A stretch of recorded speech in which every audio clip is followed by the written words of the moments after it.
Focalisons-nous à présent sur la sphère émergente. Justement, nous l'évoquions ce sujet juste avant avec Arnaud Faller, mais c'est désormais Bruno Vanier qui est à mes côtés en plateau, président de Gemmo Assets. Bonjour Bruno. Bonjour. Merci d'être là, spécialiste de l'investissement dans les marchés émergents, en actions et en obligataires depuis quelques temps désormais. Le Japon n'est pas un pays émergent, évidemment, mais c'est un pays situé dans une zone émergente importante, la zone asiatique. Quel type d'impact est-ce que la décision de la Banque du Japon ce matin peut avoir justement sur l'écosystème asiatique autour du Japon, Bruno ? À mon avis, pas du tout négligeable. Donc c'est vraiment quelque chose à regarder dans le détail, dans une perspective vraiment de retournement sur le yen. C'est ça qui me paraît le plus important pour les pays émergents, quoi. Alors on parlera après peut-être du retournement sur le dollar et ce sera vraiment un sujet intéressant et important. Mais sur le yen spécifiquement, on a certains pays asiatiques, notamment la Corée, qui est dans une moindre mesure Taïwan, qui sont des concurrents du Japon, qui ont des industries concurrentes. Et l'évolution du yen est clairement importante pour cette industrie coréenne notamment, quoi.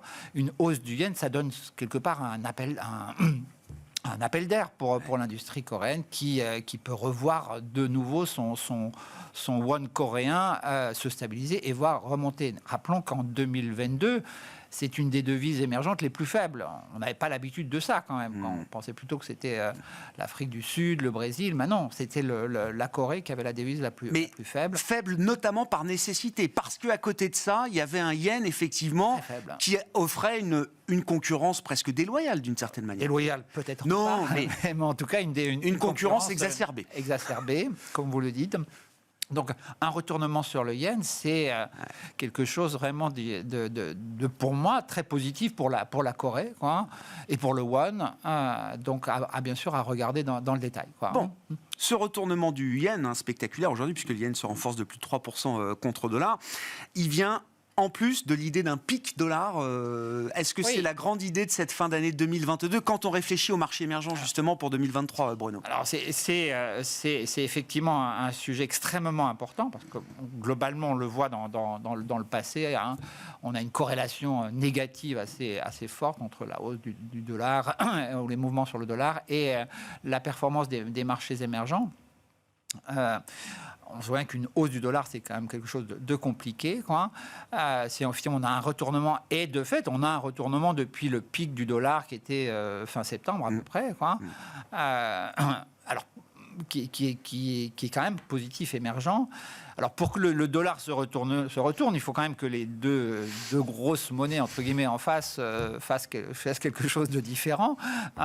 L'euro, bien sûr, et le yen. On vient de parler du yen.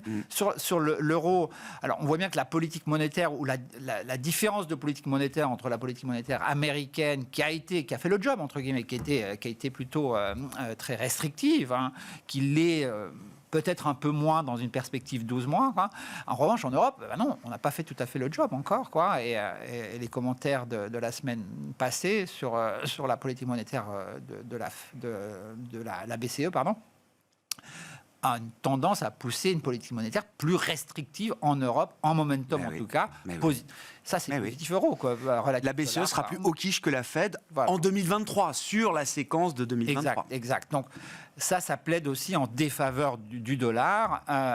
Alors, vis-à-vis des monnaies émergentes, rappelons que certaines monnaies émergentes sont des paniers quelque part, notamment le renminbi chinois. Si le dollar baisse par rapport à l'euro, par rapport au yen, il y a de fortes chances qu'il baisse dans une certaine mesure par rapport au yuan chinois. On a parlé du won coréen tout à l'heure, du NT dollar. Donc, oui, effectivement, il y a un cas pour que les devises émergentes se renchérissent par rapport au dollar. Ce serait peut-être moins le cas de certaines devises comme le réal brésilien, par exemple, qui a eu un très beau parcours déjà, parce que la politique monétaire était très en avance. Et donc là, on a une sorte de corrélation particulière qui pourrait se traduire par une petite faiblesse du réal sur les 12 prochains mois. Encore que le différentiel de taux est tel aujourd'hui. Rappelons que les taux brésiliens sont à 13,75%. avec une inflation qui est plutôt à la baisse, donc des taux réels extrêmement élevés, quoi. Donc aller shorter le Real. Le Real, c'est pas forcément une chose simple aujourd'hui, quoi. C'est pas forcément le trade principal pour l'instant. Alors, évoquons peut-être l'éléphant dans la pièce, comme toujours quand on parle des émergents. C'est la Chine. Oui. La Chine qui est vue comme une carte joker un peu pour 2023 pour les grands investisseurs globaux et les grands allocataires. Comment vous réfléchissez à cette séquence de réouverture sanitaire qui va vite? Beaucoup plus vite que ce qu'on pouvait imaginer, y compris à l'issue du 20e congrès du Parti communiste chinois. Et comment, en tant qu'investisseur, est-ce que vous estimez qu'on peut y participer? Comment participer sur le plan de l'investissement à cette réouverture? Nous, on estime qu'effectivement, on croit beaucoup à cette politique totale Covid, qui est très très rapide. On estime même que le pic de contagion est derrière nous déjà, notamment dans des villes comme Pékin, quoi. On a une majorité de cas. Alors bien sûr les chiffres difficiles puisqu'ils sont plus communiqués, et même s'ils étaient communiqués, il faudrait de toute façon les prendre avec beaucoup de pincettes. On regarde quand même tant que faire se peut les hospitalisations pour voir s'il y a vraiment une tension très forte à ce niveau-là. Ça semble pas être le cas, mais je dis ça avec beaucoup de pincettes parce que je suis pas sûr qu'on ait toutes les informations. L'arrivée d'un vaccin efficace, ce serait quand même une très très bonne nouvelle. On sent bien que le momentum de vaccination, 3e dose pour les personnes les plus âgées, est clairement en accélération. Donc il y a des choses qui se font là. Ce serait pas étonnant qu'on ait des nouvelles positives dans les semaines à venir. Mais tout porte à croire que post-Nouvel An chinois, c'est-à-dire à partir après février, on soit plutôt sur une pente descendante de Covid, et donc une réouverture qui va aller encore plus vite sans doute que ce qu'on estime. Donc on aura une activité économique, notamment au niveau de la consommation, qui va rebondir à partir du second trimestre 2023 et qui va durer bien sûr quelques trimestres, alors peut-être pas à plusieurs années bien sûr, mais en tout cas à plusieurs trimestres. Donc on a un momentum économique qui devrait être très bon sur la Chine sur 2023, quoi. Et c'est l'angle du consommateur chinois qui vous intéresse spécifiquement là pour ces prochains mois, prochains trimestres? Absolument. C'est là, on voit bien même dans les mesures annoncées qui sont encore pas des mesures encore très très importantes par les autorités chinoises, une volonté de stabiliser notamment l'immobilier chinois, parce que ça c'est un effet très négatif sur le moral des consommateurs, des ménages chinois. Si on stabilise, on pourra bien sûr stabiliser ce moral et permettre une relance avec une réouverture qui sera totale, à mon avis, à partir du second trimestre. Donc la consommation, c'est l'angle effectivement de choix. N'oublions pas surtout de dire quand même que les Chinois sont dans un monde Covid depuis 3 ans, pas depuis quelques mois. Et justement, dans quel état on le retrouve, le consommateur chinois, après ça, plus l'effondrement du marché immobilier? Alors, il est prudent, il reste prudent parce qu'il n'est pas forcément aidé par les autorités. C'est pas... Non, la Chine c'est pas le welfare state qu'on connaît. Oui. Non, oui. C'est pas encore la prospérité commune totale. Totale, on va dire. Donc, il est prudent, et il a raison d'être prudent. Donc là-dessus, il est de toute façon plutôt logique. Mais néanmoins, on peut quand même s'attendre à une consommation, pas un excès de consommation, mais en tout cas un rattrapage qui rattrape pas simplement quelques mois, mais presque 3 ans quand même. Donc on reste vraiment très confiant sur ce rebond consommation. On peut le jouer, on peut encore le jouer aujourd'hui boursièrement. Alors on a vu que les titres chinois, notamment ceux cotés à Hong Kong, ont bien rebondi post le congrès. Il faut dire qu'ils s'étaient effondrés au mois d'octobre. Donc le rebond, on a l'impression qu'on a des rebonds très, très monumentaux, de l'ordre de 30-40%, mais c'est par rapport au point le plus bas. Si on regarde ça depuis 3 mois, on est encore en baisse. Et des valos à moins de 10. Exactement, avec des chiffres qui ont été révisés massivement à la baisse.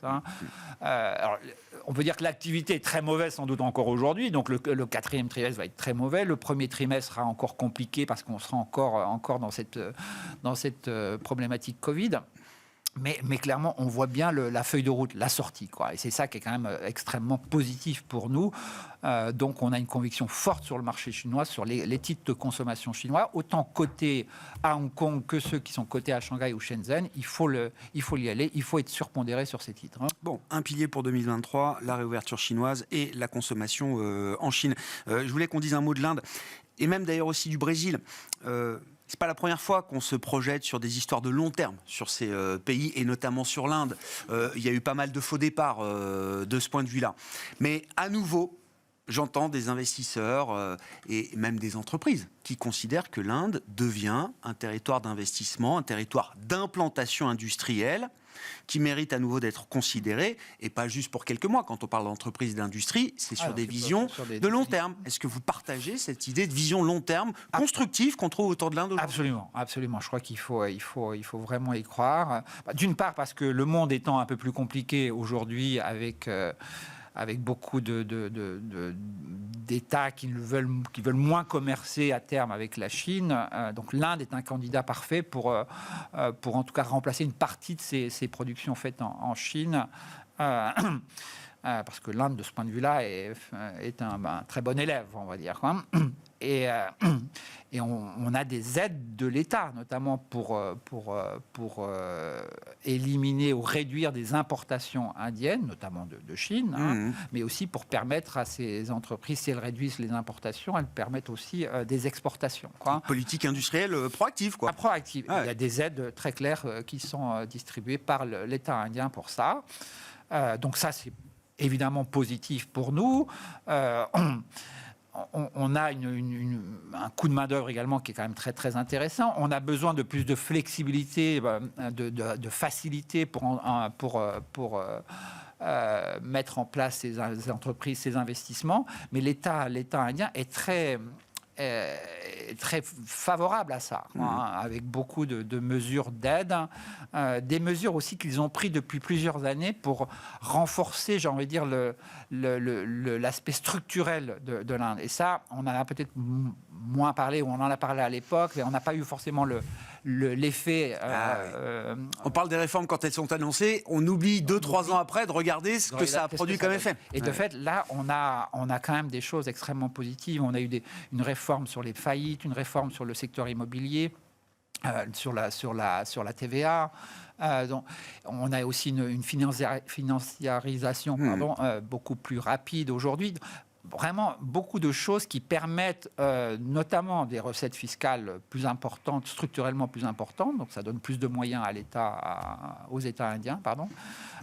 Donc clairement, on a ces réformes qui permettent quelque chose qui ressemble à entre 50 et 100 points de base de croissance structurelle en plus par an. J'étais en Inde moi-même il y a quelques jours et on a rencontré des chefs d'entreprise, des patrons, des directeurs financiers, des banques, d'entreprises industrielles. Clairement, alors, je veux dire, les Indiens sont toujours extrêmement positifs, donc il faut bien sûr un peu faire attention. Mais là, ils étaient positifs. Il était plus que d'habitude. Non, c'est pas qu'il était plus, mais il y avait un discours plus, je dirais, plus crédible quelque part, notamment sur l'intérêt de ces réformes.